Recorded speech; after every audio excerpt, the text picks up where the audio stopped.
Tag TV brings you daily news bulletin from India. Breaking news and views from India.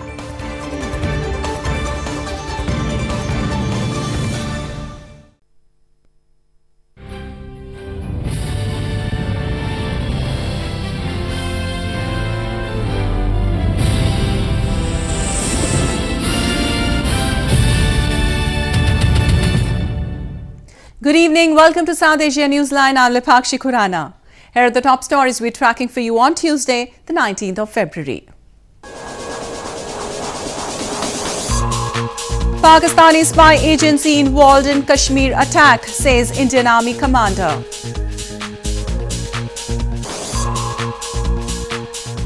Baloch commander claims the situation in Balochistan graver than Palestine, Iraq.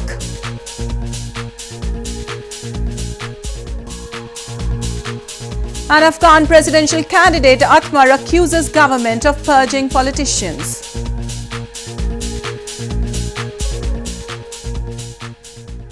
And now for all the details. A top Indian Army commander claimed on Tuesday that Pakistan and its spy agency Inter-Services Intelligence was involved in the terror attack on a security convoy in India's Jammu and Kashmir province last week.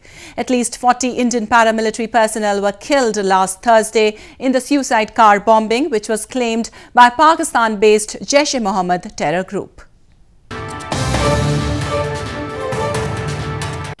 A top Indian Army commander said on Tuesday that Pakistan and its main spy agency, Inter-Services Intelligence or ISI, was involved in the terror attack on a security convoy in Pulwama in India's northern Jammu and Kashmir province last week. At least 40 Indian paramilitary personnel were killed last Thursday in the suicide car bombing, which was claimed by Pakistan-based Jaish-e-Mohammed or JEM terror group. Addressing a joint press conference in Srinagar city, top security officials said that the leaders behind the attack were being tracked and it had been orchestrated from the Pakistani side of the border. The complete attack on the convoy was masterminded by Pakistan and the ISI and the JEM from across the border. What happened from the local content is a matter of investigation. So we have the leads, we are working on them. Indian Prime Minister Narendra Modi, facing a general election by May this year, has come under domestic pressure to exact revenge and has said he has given a free hand to security forces to administer a strong response. Meanwhile, Pakistan's Prime Minister Imran Khan said on Tuesday that his country had nothing to do with the suicide bombing and his government was ready to cooperate with New Delhi in investigating the blast. In a televised address, he said that tensions can only ease with dialogue, but Pakistan would retaliate if attacked by India. जब भी हिंदुस्तान से हम dialogue की बात करते हैं, हिंदुस्तान की pre condition होती है कि पहले दहशतगर्दी की बात की जाए।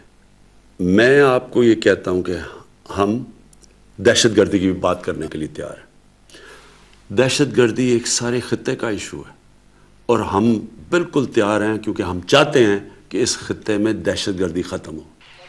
In an encounter with terrorists on Monday, Indian security forces claim to have neutralized 3 Jaish-e-Mohammed terrorists, including one of the suspected organizers of the suicide bombing.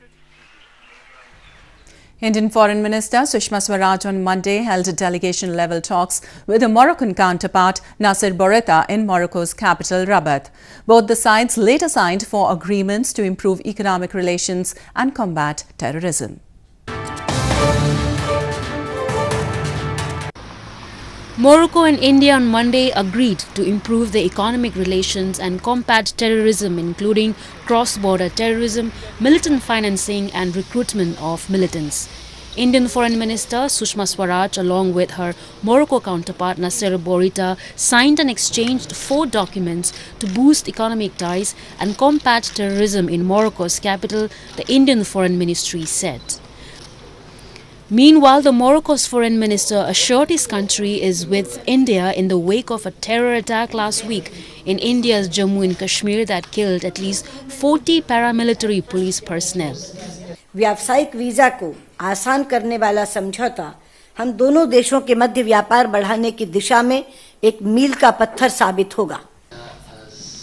Swaraj is on a 4-day, 3-nation tour to Bulgaria, Morocco and Spain as part of India's efforts to strengthen relations with these three countries. According to Indian government figures, trade between the two countries stood at $1.36 billion in 2014.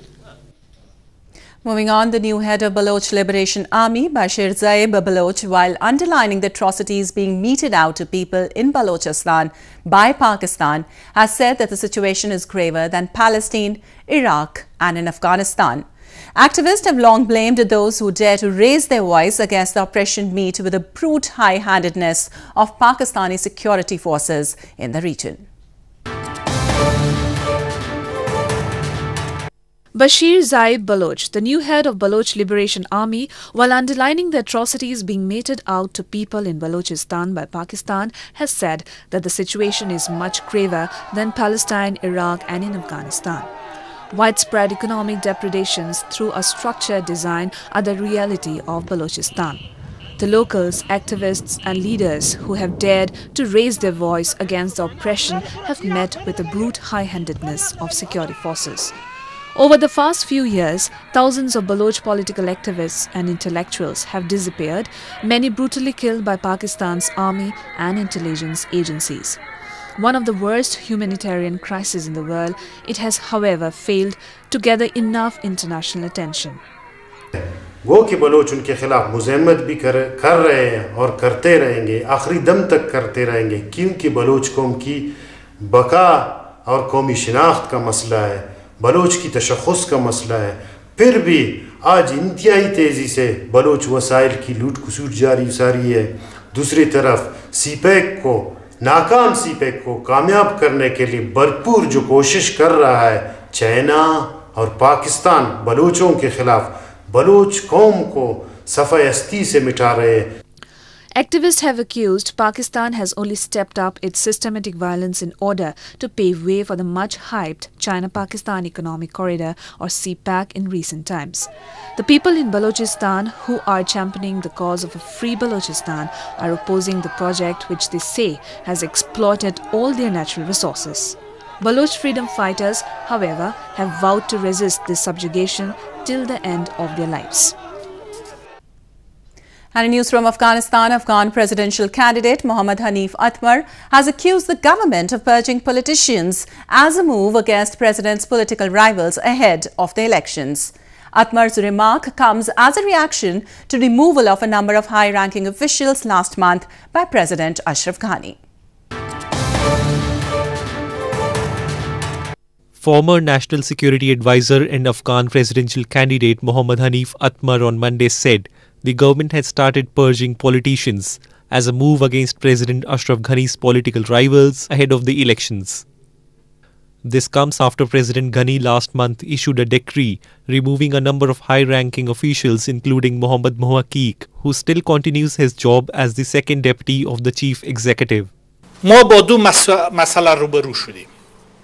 یکی اعمال غیر قانونی دولت است، حکومت بهتر بگویم، و دوم تطبیق قانون با روش سیاسی و غیر عادلانه است، با یک سلیقه خاص سیاسی. Meanwhile, President Ghani's spokesperson said at a press briefing on Monday that the government has fired the individuals based on its reform agenda and that the move does not have an electoral campaign motive. Atmar's election team is believed to be one of Ghani's powerful rivals in the presidential elections set for July 20th this year. 18 candidates, including Atmar, are running for president. Moving on to news from Maldives, a Maldivian court on Monday ordered the arrest and detention of former President Abdullah Yameen on money laundering charges. The court agreed to a prosecution request to detain Yameen, who was charged last week with laundering of around $1 million before he lost his re-election bid in September. A court in the Maldives ordered the arrest and detention of former President Abdullah Yameen on suspicion of money laundering on Monday.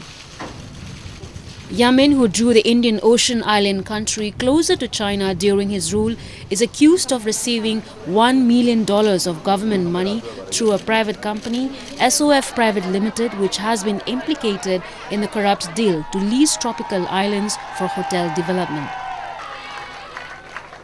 He has denied the allegations. After a 2.5-hour remand hearing on Monday, prosecutors sought a court order to detain the former president. The court ruled that Yemen, who appeared in person, should be taken into custody. The Maldives is due to hold a parliamentary election on April 6, with corruption likely to dominate campaigning. Last week, President Ibrahim Mohamed Soli also suspended 2 government ministers over financial transaction conducted with SOF Private. The scandal has implicated several other businessmen and politicians, all of whom deny wrongdoing. Scores of devout Hindus gathered in India's Prayagraj city on Tuesday to offer special prayers on the occasion of Full Moon Day or Magh Purnima.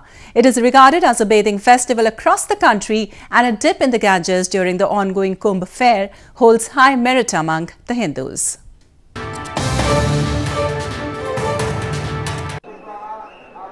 Thousands of devout Hindus on Tuesday gathered in India's Prayagraj city to offer special prayers during the ongoing Kumbh fair on the occasion of Full Moon Day or Magh Purnima. People of all age groups were seen performing religious rituals to pray for the well-being of their families during the world's largest religious gathering. Magh Purnima marks the end of the month-long Kalpavas, or period of austerity, for thousands of people camping on the banks of Sangam, the confluence of 3 holy rivers, the Ganges, Yamuna and the Saraswati. हम बहुत प्रसन्न हुए, पूरे देश के लिए हमने कामना की कि सब सुख शांति रहे। एक माह कल्पवास पूर्ण रूप से पूर्ण हुआ, इसलिए माघी पूर्णिमा सबसे उत्तम स्नान है। अब इस बार कल्पवासी स्नान करके अपने घर को प्रस्थान करेंगे। दान पुण्य जो श्रद्धा है वही दान है, और दान का महात्मा आज अंतिम है। Magh Purnima is regarded as a bathing festival across the country, and a dip in the Ganges during Kumbh fair holds high merit among Hindus. The Kumbh fair, which is more than 2000 years old, is a meeting point for Hindu ascetics. It is traditionally held every 3 years in one of 4 holy cities of Prayagraj, Haridwar, Ujjain and Nasik. An ice skating camp was recently organized in Gulmarg town of India's northern Jammu and Kashmir province, in which players from across the country participated. The camp was aimed at promoting adventure tourism in the province. With an objective of promoting adventure tourism in India's northern Jammu and Kashmir province, a national-level ice skating camp was recently organized in its resort town of Gulmarg. The skaters hailing from different parts of the country, including Madhya Pradesh, Chandigarh, Delhi and Punjab, participated in the camp and displayed their skills on the ice rink. The camp was aimed at providing a platform to the local players to interact with the renowned skaters and learn new skills from them, besides promoting the hill town as a winter sports destination. हमारा main मकसद है कि जो गुलमर्ग जो यहाँ है winter sports को हम ज़्यादा कोशिश कर रहे हैं उसको उजागर करें, और जो मेरे हिसाब से अगर मैं ये बताऊं कि होल जो कश्मीर है it is a winter sports destination, और अल्लाह ताला ने गुलमर्ग को एक ख़ास मुकाम बख्शा है इस चीज़ के लिए। इसको हमें इसको एक्सप्लोर करना है, हमें इसके जो इंफ्रास्ट्रक्चर है अगर कम है उसको बढ़ावा देना है, ताकि ज़्यादा से ज़्यादा यहाँ टूरिज़म बढ़े और साथ साथ विंटर टूरिज्म का इम्पैक्ट उस टूरिज्म पे हो जाए। Gulmarg is a bowl-shaped plateau at an altitude of 8,500 feet in the Pir Panjal range of the Himalayan mountains. It is also a popular destination for winter sports activities such as snowboarding, skating, sledge rides, cable car rides and skiing. Well, that's the way it was in South Asia this evening. Before we conclude, the top stories once again. Pakistani spy agency involved in Kashmir attack, says Indian Army commander.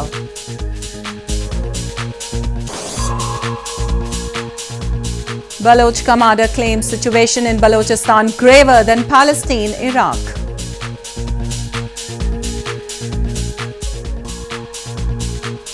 An Afghan presidential candidate Atmar accuses government of purging politicians.